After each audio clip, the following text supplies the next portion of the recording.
12번 문제를 한번 보겠습니다.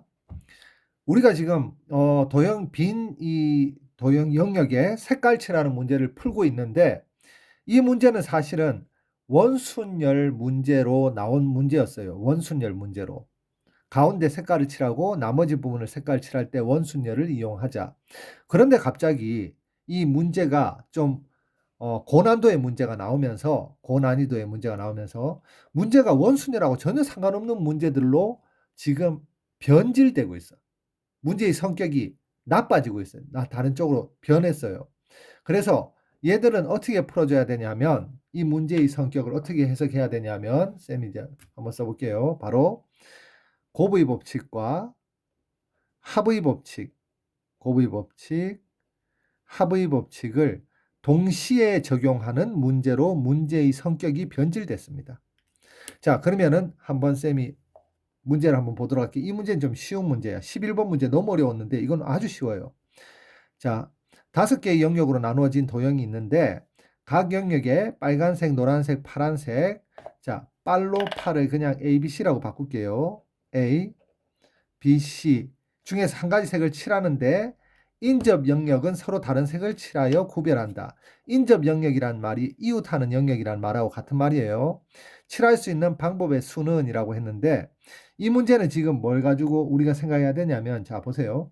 우리가 색깔 칠하는 것은 한 영역씩 색깔을 칠해 나가야 되는데, 제일 첫 번째 칠해야 되는 영역을 어떻게 결정하냐면, 이웃한 부분이 제일 많은 애를 결정해. 지금 이 영역 있지, 이 영역. 얘하고 이웃한 건 얘가 한 가지, 두 가지, 세 가지. 세 가지 영역이, 세 개의 영역이 얘하고 이웃했잖아. 그래서 얘가 이웃한 영역이 가장 많아서 얘부터 색깔을 칠하는 게 대원칙이에요. 자, 그러면 얘를 가지고 칠할 수 있는 건 세 가지잖아. A, B, C 세 가지지.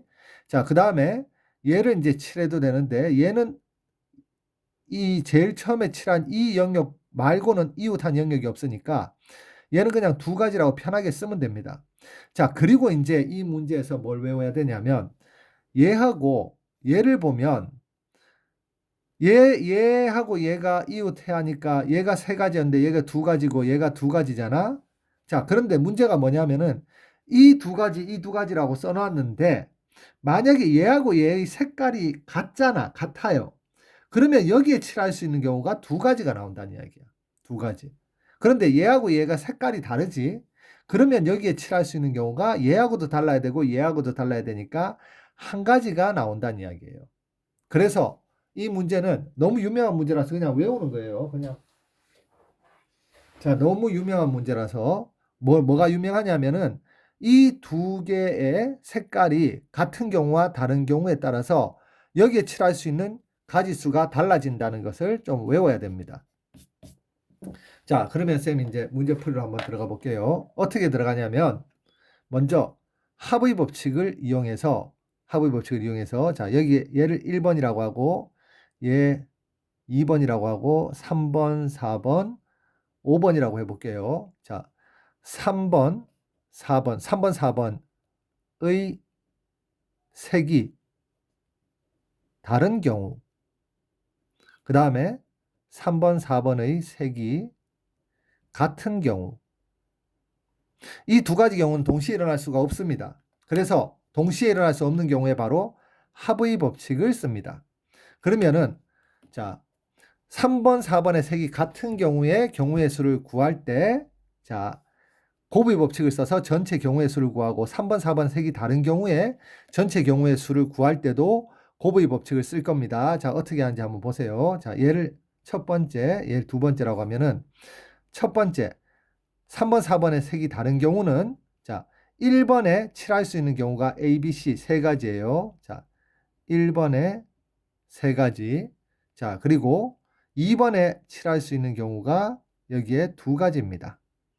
그리고 3번, 4번이 다른 경우니까 1번에서 이제 비교를 해야 되는데, 1번에서 예를 들면 A라고 칠했다고 칩시다.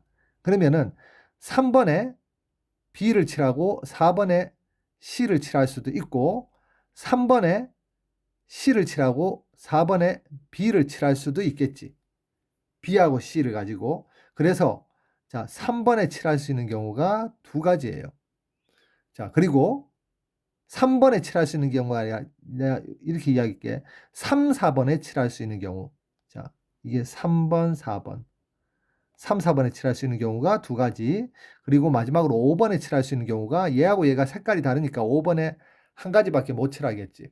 그래서 얘들을 다 곱해주면 바로 12, 12가지가 나옵니다. 바로 3번과 4번의 색이 다른 경우의 색깔 칠하는 방법이 12가지가 나온다는 이야기예요. 12가지. 자, 그 다음에 3번, 4번의 색이 같은 경우는, 자, 3번, 4번의 색이 같은 경우는 1번에 칠할 수 있는 경우가 마찬가지로 3가지. 자, 2번에 칠할 수 있는 경우는 똑같이 2가지입니다. 자, 3번, 4번에 칠할 수 있는 경우는 같은 색을 칠해야 되는데, 자, 1번에 A가 만약 칠해져 있다라고 한다면 3번, 4번에는 BB라고 칠할 수도 있고 CC라고 칠할 수도 있어요. 그래서 3번, 4번에 칠할 수 있는 경우는 2가지예요. 마지막으로 5번에 칠할 수 있는 경우는 여기 BB인 경우에는 여기 AC를 칠할 수 있고 CC인 경우에는 AB를 칠할 수 있으니까 2가지를 칠할 수 있습니다. 얘들 다 곱해주면 자, 얘는 24가지가 됩니다. 자, 3번, 4번의 색이 다른 경우는 12가지, 3번, 4번 색이 같게 칠할 수 있는 경우는 24가지. 이 경우와 이 경우는 동시에 일어날 수 없으니까 합의 법칙을 사용해서 2개를 더해주면 바로 36가지가 정답입니다.